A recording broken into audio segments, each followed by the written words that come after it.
Wales get the job done against Italy, 26 points to 15. It's far from a blowout, and it had enough tension about it to keep the game pretty interesting. Although I don't think either coach is going to be fully happy. I mean, obviously, you go away, get a result in Italy, you're going to be happy. But I think Warren Gatland will still see areas of improvement for this one. The Italians will be disappointed at home. They managed to get back into a game and then kind of fall back out of it. So, yeah, I don't think either side's going to be ecstatic. But Wales did the Six Nations potential. No harm here by going in and getting an away win. So 2 from 2 away wins for Wales. Good news if you're a Wales fan. So this one started off and it was pretty much all Wales. It was penalties from Bigger. Like the 14th, or the second minute, actually, I missed the first couple of minutes and Wales were already 3 up by the time I managed to haul myself out of bed at 5:45. 3-0 up, then 6-0, 9-0, 12-0 up after 28 minutes. It was pretty much all Wales. They weren't scoring tries, but they were just keeping that scoreboard ticking over and making it look like, and the commentators alluded to it as well, the fact that Wales usually push out in the second half against Italy, but the fact that they were already 12-0 up in the first half, it looked like it was going to be a pretty bad night for the Italians. But just around the half-hour mark, the Italians turned down a shot at goal. Fair enough, 12-0 down. Got to get the crowd into things. And about 3 minutes later, they managed to score. They had a line-out, did a maul move, and then just one-off runners for a lot of phases. And eventually Stain went over in the 34th minute, so they finally got over. They converted it, so it was 7 points to 12. At that point, it's game on, because at that point, up until that point, it hadn't really been game on. It had mostly been Wales. But yeah, that's how it was at half-time. So Allen had missed the kick off the post to really make it, squeaky bum time at halftime, but it wasn't quite there. So Wales still with a small lead at halftime.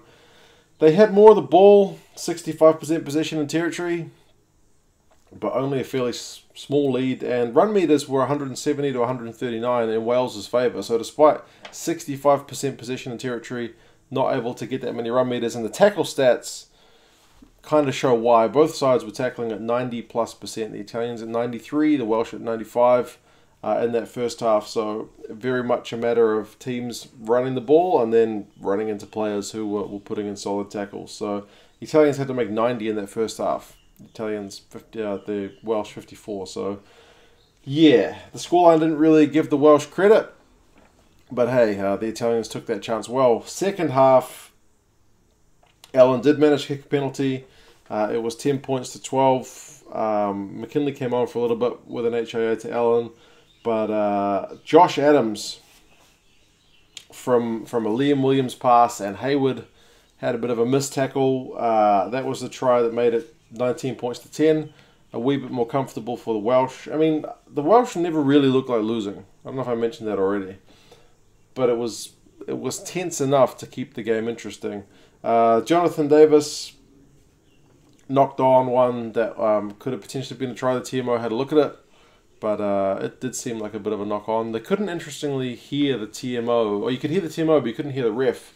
He'd been having issues with his headset or his microphone, so he had to put on actually a headset. So that was, I guess, a slightly different experience, all of us being in the dark as to what they were looking at. It makes us all think a bit more, I guess, instead of just listening to what they're saying.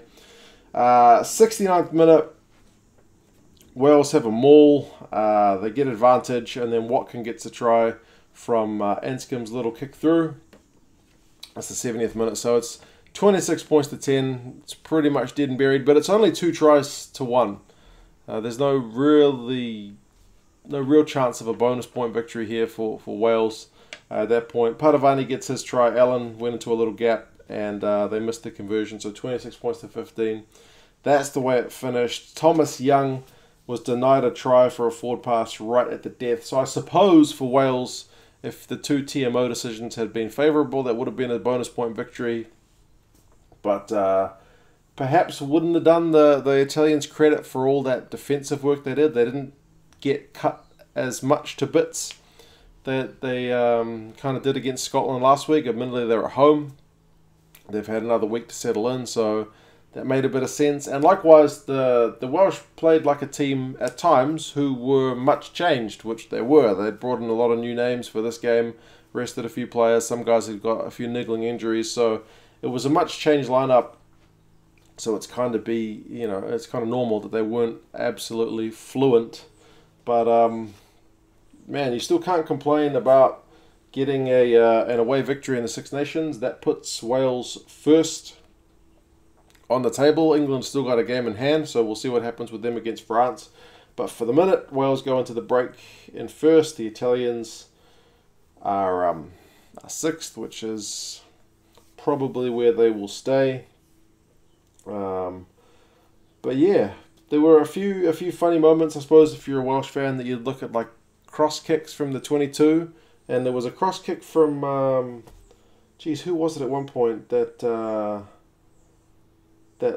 kind of set up the Italian try at the end. I forget who it was.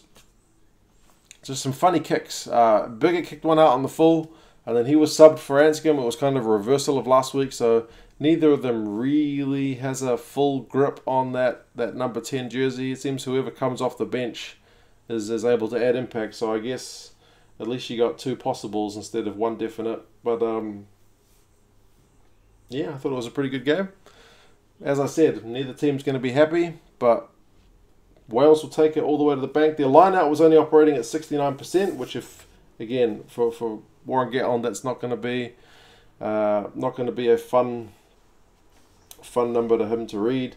How did things finish up? The Italians had a bit more ball in the second half. Possession and territory kind of more even, 56 possession for Wales and 60% territory. So still fairly comfortable. Tackling percentages were slightly down, but the Italians ended up having to make 134, according to ESPN, whereas the Welsh 91, so a fair bit more. The Welsh scrum was pretty good if their line-out wasn't. Italians conceded 11 penalties to Wales' 6, and a few of those were at scrum time, so yeah, you still feel like that next game for Wales up against England, there's a week break, but at the end of February, Wales are going to have to find that next gear, which you can see that they've got. But the fact that they've got 2 wins from 2 away from home without really hitting their straps for 80 minutes is worrying if you're not a Welsh fan, because when they do manage to hit that top gear, they're going to be very hard. Italy, it doesn't get easier. Ireland is coming to town, so plenty more tackles for them to be making if Ireland decide to hold the ball for most of the game. Liam Williams had one moment where he picked up the ball one-handed. That was very skillful. I do enjoy moments like that.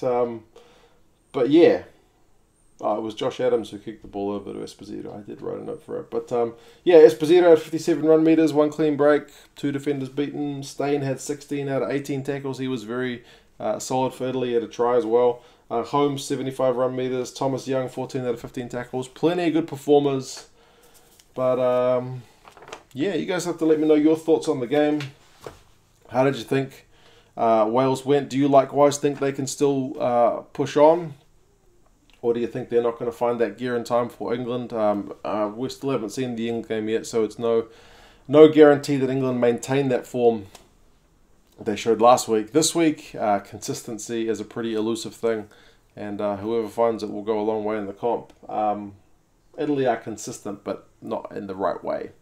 Anyway, you guys let me know your thoughts on the game, and yeah, I'll talk to you again soon. See you later.